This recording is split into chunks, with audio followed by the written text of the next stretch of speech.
kesenian. Dari fitrahnya manusia, dari akalnya manusia, maka terbentuknya tiga aspek ini: aspek ilmu, aspek budaya, dan aspek kesenian. Artinya bahwa budaya dan ilmu itu tidak maksudnya budaya dan kesenian itu tidak terlepas daripada.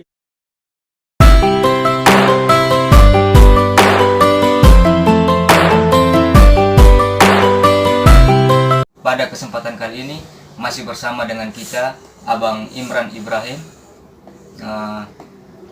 Pada video kali ini kita ingin membahas lanjutan dari video part 2 kemarin tentang manusia. Mungkin kepada Abang dipersilakan Abang. Silakan Abang. Baik, Assalamualaikum warahmatullahi wabarakatuh. Waalaikumsalam. Kembali lagi saya selaku pembicara menyapa teman-teman yang mengikuti channel Suku Hati ini. Semoga channel ini bermanfaat untuk kita semua. Ya baik ya, pada part yang pertama kami sudah menjelaskan tentang bagaimana manusia itu dikategorikan. Ada beberapa sebutan dalam ayat Al-Quran atau ayat atau kitab umat Islam. Pada part yang kedua kami sudah menjelaskan tentang fitrah manusia atau potensi manusia. Oleh karena itu pada kesempatan hari ini, karena kita bicara tentang manusia, itu punya jangkauan yang luas, punya referensi yang luas, dan punya materi yang luas, sehingga apa yang kami pahami dan apa yang kami tahu ini bisa kami bagikan kepada teman-teman. Jika benar, itulah kebenarannya, dan jika ada hal yang salah, mungkin itulah hilaf dari kami sendiri, karena kami sebagai manusia pasti ada kekurangan dalamnya. Ya baik, kita bicara tentang manusia. Pada video yang sebelumnya, ya video part 1 dan part 2 atau video part 2, kami sudah jelaskan bahwa manusia, atau untuk membedakan manusia dengan makhluk-makhluk yang lain, atau untuk membedakan manusia dan bukan manusia, ya Bang, itu ada akal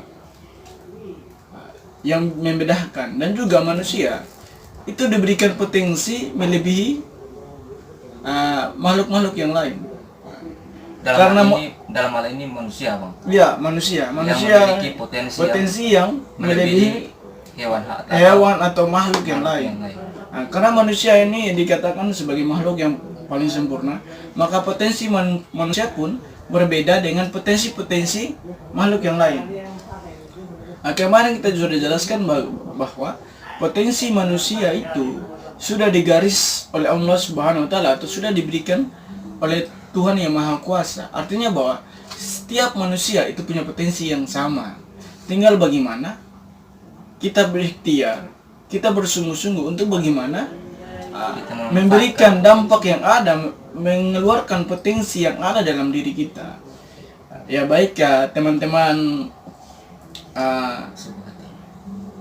channel Suku Hati yang kami banggakan, berbicara tentang manusia, maka ada yang disebut dengan fitrah manusia. Fitrah manusia adalah suatu ketetapan yang sudah digariskan oleh Tuhan kepada manusia, namun tidak dimiliki oleh makhluk-makhluk yang lain. Artinya fitrah manusia. Fitrah manusia artinya bahwa cenderung kepada kebaikan, cenderung kepada kebenaran. Kita bicara tentang potensi, kita bicara tentang fitrah manusia, bahwa sesungguhnya dalam diri manusia untuk meningkatkan potensi dan fitrah manusia ini, kita berbagi dalam beberapa bentuk. Yang pertama, dari potensi manusia yang terbentuknya yang namanya ilmu pengetahuan. Yang pertama, ilmu pengetahuan. Yang kedua adalah tentang kebudayaan, dan yang ketiga adalah tentang kesenian. Dari fitrahnya manusia, dari akalnya manusia, maka terbentuknya tiga aspek ini: aspek ilmu, aspek budaya, dan aspek kesenian. Artinya bahwa budaya dan ilmu itu maksudnya budaya dan kesediaan itu tidak terlepas daripada ilmu. Karena ilmu yang dimiliki oleh manusia itu, maka manusia akan berbuat suatu yang seni, sehingga dari kesenian ini menciptakan sebuah budaya. Maka manusia itu memiliki budaya dibandingkan dengan makhluk-makhluk yang lain. Manusia itu memiliki ilmu, sehingga perkembangan itu akan semakin maju karena potensi atau fitrah yang dimiliki oleh manusia berbeda dengan tumbuh-tumbuhan yang lain atau berbeda dengan hewan-hewan yang lain. Karena hewan-hewan yang lain atau tumbuh-tumbuhan yang lain atau makhluk yang lain ini punya potensi yang sedikit. Mereka tidak ada perkembangan, hanya begitu-begitu saja. Tapi yang namanya manusia itu ada perkembangan yang dialami. Karena kenapa demikian? Karena manusia memiliki potensi yang besar.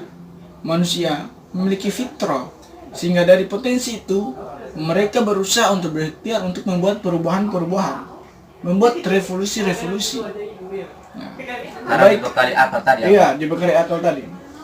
Sehingga pada kesempatan ini kami tekankan kepada kita semua bahwa kita jangan pernah takut bahwa kita adalah orang susah. Kita jangan pernah takut bahwa kita tinggal di desa. Kita orang susah ataupun kita tinggal di desa, kita punya potensi yang sama,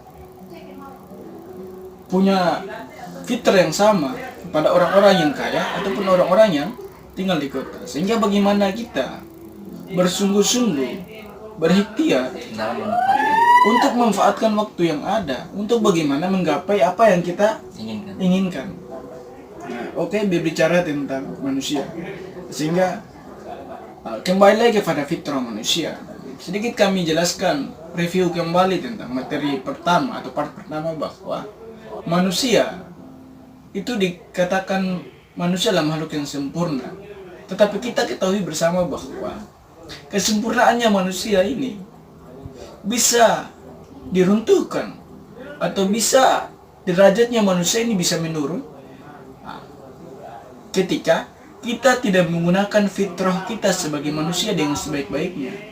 Bahkan dalam Islam atau dalam agama Islam dikatakan bahwa bisa jadi derajat manusia itu bisa meningkat puncaknya, dan bisa jadi derajat manusia ini di bawah daripada binatang.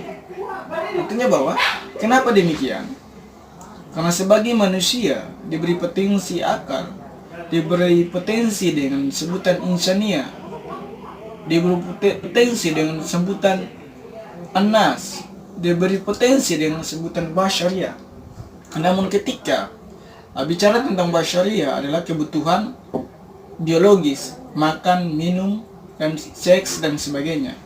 Namun ketika sebagai manusia hanya mengutamakan kebutuhan biologis saja, kebutuhan basyariah saja, maka levelnya adalah bisa jadi di bawah daripada binatang. Karena bicara tentang biologis, bicara tentang kebutuhan secara basyariah, binatang juga mempunyai kebutuhan secara basyariah, makan, minum, seks, dan berkembang biak dan sebagainya. Jika manusia dalam kehidupannya hanya berpikir tentang makan, hanya berpikir tentang minum, hanya berpikir tentang seks, maka sama halnya dengan binatang. Karena binatang hanya memikirkan hal tersebut. Namun sebagai manusia yang diberi potensi dengan sebutan insania atau diberi potensi dengan sebutan anas, sebagai makhluk sosial yang hendaknya bermanfaat kepada orang lain dan sekitarnya, maka gunakanlah potensi anas, gunakanlah potensi insania untuk bagaimana meningkatkan derajat kita sebagai manusia. Ya baik, teman-teman yang lagi nonton channel Suku Hati yang kami banggakan. Oleh karena itu, pada momentum yang berbahagia ini, mari kita saling membagi tentang bagaimana kita sebagai manusia menjalankan fitrah kita dengan sebaik-baiknya. Karena sejatinya manusia adalah condong kepada kebenaran, condong kepada kebaikan. Nah, bicara tentang manusia, kita tidak bisa pungkiri bahwa dalam diri manusia itu sudah dibekali nafsu. Nah, namun bagaimana kita sebagai manusia yang dibekali nafsu, namun kita juga dibekali akal, maka kita menggunakan akal kita ini sebaik-baiknya untuk bagaimana bisa membedakan bahwa mana yang lebih utama, mana yang lebih penting untuk kita lakukan. Sehingga sebagai manusia, hendaklah kita mencapai halal yang bermanfaat, hendaklah kita melakukan halal yang baik untuk diri kita dan untuk orang lain. Oleh karena itu, mari kita refleksi sejenak. Apakah diri kita hari ini sudah umur berapakah kamu? Apakah umur kamu yang hari ini sudahkah engkau melakukan hal yang bermanfaat untuk orang lain atau tidak? Karena kembali kepada manusia sebagai makhluk sosial tadi, maka kita seharusnya bermanfaat kepada orang lain. Oleh karena itu, sekali saya tekankan bahwa kenapa Tuhan yang Maha Kuasa itu menciptakan kita dengan bentuk yang sangat sempurna. Kenapa Tuhan menciptakan kita yang memiliki 2 mata, sedangkan 1 mulut, memiliki 2 telinga, sedangkan 1 mulut, memiliki 2 tangan, sedangkan 1 mulut. Kenapa demikian? Agar bagaimana kita lebih memperbanyak bekerja daripada berbicara. Untuk bagaimana kita lebih banyak mendengar daripada berbicara. Untuk bagaimana kita memperbanyak untuk melihat daripada berbicara. Jangan kita belum melihat sudah berbicara, belum dengar sudah berbicara, belum bekerja sudah berbicara. Seperti itu. Artinya bahwa bicaralah apa yang kita lakukan, bicaralah apa yang kita dengar, dan bicaralah apa yang kita lihat. Nah, seperti itu. Oke, Om. Saya tanya sedikit, Om. Ya, baik. Terkait manusia sosial, mungkin persepsi pandangan Abang itu memang benar adanya. Namun realitas yang kian hari makin nampak dilihat, itu kira-kira bagaimana Bang kita menyikapinya? Karena kita mempunyai indera ya Bang, artinya kelengkapan tubuh kita Bang. Otomatis kita disuplai hal-hal yang mungkin kita membijakinya itu, namun kita agak bingung untuk mencikapinya begitu. Kira-kira bagaimana? Ya baik ya, terima kasih atas apa yang sudah disanggahkan atau disampaikan oleh Abadi. Jadi sedikit saya kutip salah satu filsuf yang namanya Sigmund Freud. Itu dia menyatakan bahwa dalam diri manusia itu ada id, ada ego dan ada superego. Kenapa demikian? Karena memang kenyataannya dalam diri manusia itu terdapat 3 faktor itu, ada id, ego dan ada superego. Dalam diri ada id, ego dan ada superego. Itu menurut Sigmund Freud. Artinya bahwa dalam diri kita siapapun dia ada ego yang sangat tinggi. Artinya bahwa bagi saya ego itu ada kebaikannya, ada baiknya. Tapi ego yang mana dulu? Kalau ego yang menjurus kepada kebaikan ya alhamdulillah. Tapi kalau ego yang berjerumus kepada hal yang tidak baikan, tidak jadi persoalan. Kalau ego yang baik tidak jadi masalah, tapi ego yang tidak baik jadi masalah. Oleh karena itu, kenapa ego itu hadir? Karena memang kenyataannya manusia dibekali dengan nafsu, sehingga ego-ego akan kemauan dirinya itu akan muncul. Maka salah satu penyakit yang berada dalam diri masyarakat atau lingkungan sosial, atau kita sebut dengan interaksi sosial dalam sebuah lingkungan, maka adalah ego dari individu-individu kita. Ketika kita berhubungan sosial, maka ego itu harus kita waspadai. Memang dalam diri semua orang itu ada egonya masing-masing. Namun ketika kita sudah berada dalam suatu lingkaran, sebuah lingkungan, maka ego kita itu kita tinggalkan. Bagaimana kita mengikuti apa yang diinginkan oleh lingkungan tersebut. Ketika semua orang hanya menginginkan, yang A inginkan kemauan dia, yang B menginginkan kemauan dia, yang C menginginkan kemudian kemauan dia, maka suatu komunitas atau suatu lingkungan itu akan hancur. Oleh karena itu, dalam menjalankan manusia sebagai makhluk sosial atau anas, maka yang harus kita utamakan adalah bagaimana merendahkan diri kita. Seperti itu, Abang. Oke. Mungkin dari abang mungkin ada tambahan-tambahan terkait manusia, artinya mungkin dari referensi-referensi lain mungkin. Ya baik ya. Karena memang kita lebih cenderung pada begini abang, kalau saya ya bang ya, informasi satu-satunya manusia itu adalah rasa ingin tahunya itu tadi abang. Ya. Namun terkadang manusia itu blank gitu abang. Jadi informasi yang didapatkan itu tidak semerta dia mengkaji, dia langsung terima, dan dari informasi yang diterima tadi itu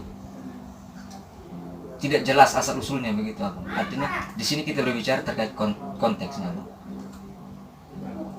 Itu kira-kira pandangan dari manusia dan bukan manusia itu, pembedanya itu bagaimana abang? Ya baik ya. Saya tangkap apa yang dibicarakan oleh Abang. Kita bicara tadi tentang manusia, tentang ilmu, tentang budaya, dan tentang kesenian. Oleh karena itu, pada ilmu pengetahuan semakin berkembang, maka teknologi pun akan semakin berkembang. Semakin majunya ilmu pengetahuan, maka semakin meningkatnya teknologi, maka manusia akan menjadi budak teknologi juga. Manusia menciptakan teknologi, manusia menciptakan budaya, manusia menciptakan seni.